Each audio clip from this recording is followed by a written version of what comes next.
another live, man. Pull this back a little bit.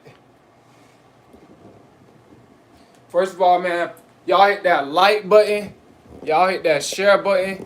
Y'all subscribe to the channel. And also, too, man, donate. Don't hate, guys, all right? So we about to get into it, y'all. 7 signs you have a soul tie. Now, you know, a lot of y'all probably have soul ties and don't know that you have a soul tie. But, like I said, man, we about to get into it, y'all.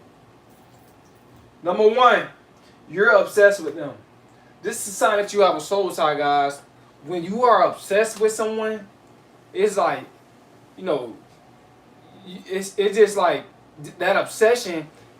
This all acclimated to sex, guys. All these signs, right? So I just don't want to keep saying the same word, you know what I'm saying? Because I know how YouTube is. But when you obsessed with them after y'all have intercourse, guys, this is a soul tie, man. That, you know, it's a stronghold that's on your mind. It's like you put them above all. You know what I'm saying? It's like you could barely use the bathroom without them. You know, you could barely lay in the bed without them. And this is all come down to you and your partner, right? All these signs come down to you and your partner, right? So, guys, when you obsessed with someone, guys, after y'all have intercourse, that's a soul tie, man. It's because the energy has transferred. You know what I'm saying? Soul ties is when energy transfer. And their energy, it overpower yours. And you start to, like, you know, idolize them, man. It's crazy. But when you obsessed with someone, this is a sign that you have a soul tie. Alright, guys? Number 2, you feel energized after intercourse, guys. After you have intercourse, after you have that pleasure, right? After y'all smash, you feel energized. This can create a soul tie because when you feel energized after y'all have the intercourse, the pleasure, it's because of the energy, guys. The energy is traveling. A lot of y'all don't understand that when you smash and when you have an intercourse, pleasure, it's very, very powerful. It's very, very powerful when you know, have an intercourse with someone. You know what I'm saying? Sexual intercourse. It's very, very powerful, guys. So when you feel energized, that, you know, this is a sign you have a soul tie, guys. All right? Number 3, you don't want to give your partner space. This is a big sign that you have a soul tie, guys. You do not want to give your partner space. And I'm not gonna sit up here and lie, guys. Like, you could definitely have that feeling where you blowing up your partner's phone. See, and when you don't want to give your partner space, a lot of times it's like, bro, it's like your insecurities start to come up. Like, they don't come home at a certain time, you know what I'm saying? Let's say if they're at work, right? Then they don't come home the normal time that they come home. Like, let's say if they got caught up in the rain and they like 5 minutes behind, you know, when they regularly come home or whatever the case is. Like, you start making these assumptions. Where you at? You know what I'm saying? You supposed to be home. Like, you start going crazy, man, because that's that soul tie. You know, y'all don't have that intercourse. You know what I'm saying? And now, you know what I'm saying, her energy done transferred over to you, or your energy done transferred over to her. And it's like you just feeling her energy like so much. It's like you attached to this person, man. You know what I'm saying? Like I said, it causes obsession. When you cannot give your partner space, that's not a good sign, guys. That's a soul tie. You got to give your partner space in a relationship. I know a lot of a lot of people don't believe in that nowadays because they don't trust. So if you don't trust your partner, you might as well not be with them. It ain't no point in being with them, because if you don't trust your partner and you can't get them space, then, like I said, you got some insecurities that you need to you got some insecurities that you need to clear up. You need to do some shadow work. So, you know, a lot of, you know, I'm not saying all soul ties, but some soul ties come from like us not doing shadow work ourselves. All right, guys. So you guys gotta understand, man. After y'all have the intercourse, that pleasure, if you cannot give your partner space, after you know, you give her that good head, she give you that good head, or y'all smash or whatever the case is, that's a soul tie that has been created, guys. You know what I'm saying? And it's powerful. It can be very, very dangerous, man. All right. Number 4, guys. I forgot number 5. I'm tripping, guys. I don't forgot number 5. Hold on, y'all. Hold on, y'all. Writing too fast. I done did 3 videos today.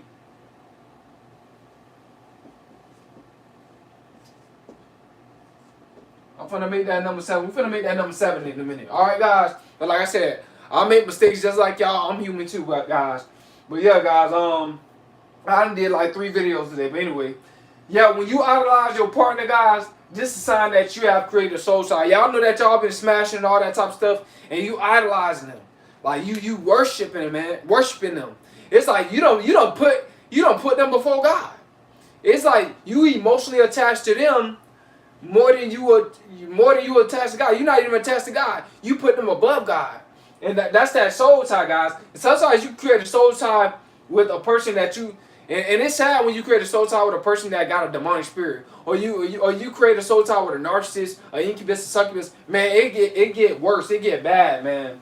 But when you idolize your partner, guys, this is a sign that you have created a soul tie, man. It's like you can't breathe without them. All right, guys. Number 5, guys. You feel like you can't live without them. Like I just said, guys, this is another sign that you have created a soul tie. You feel like you cannot live without them. That's not good. That's not good, guys. And most likely it's kind of acclimated to a demonic stronghold on your mind, a demonic soul tie. Cause you shouldn't feel like you can't live without your partner. I know for a fact we get attached to people and stuff like that, but see, you supposed to be getting attached to God. You know what I'm saying? You supposed to be creating a soul tie with God. You know what I'm saying? You supposed to be, and a lot of y'all don't understand that. See, a lot of y'all putting y'all partner, y'all idolizing these, but you're not idolizing God. You're supposed to idolize God, not relationships, man. And a lot of y'all, like I said, man, y'all putting God on the back burner in the relationships. This is how this happened. You feel like you can't live without him. You know what I'm saying? This is how all this stuff happened, guys, because you got to put God on the back burner, man. You know God is in the relationship, or you put more focus on your partner than you is God. All right, guys. This is how these soul ties be created. Number 6, guys. You tell them, "I need you," when really you really need God. See, you don't really need your partner. You need God, because you shouldn't put nobody before him. You shouldn't put no other person before him. When you idolize him saying, "Oh, I need you," and all this type of stuff, you put them before God. You know what I'm saying? You need God. That's what you need. You know what I'm saying? A lot of y'all don't understand it. Y'all don't get that, man. But these soul ties are being created because, like I said, a lot of y'all be lusting after people. When you lusting after people and stuff, all that type of stuff, that can create a soul tie. It can create a very, very strong soul tie between you and that person. You know what I'm saying? You're supposed to be wanting God. You're supposed to be putting your attention and pretty much all your energy towards God. You're supposed to be doing that, guys. All right. And number 7. Let me see. Let me make up number 7, guys.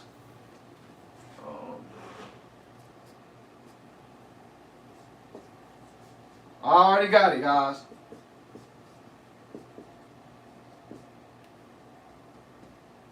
Hold on, let me fix this.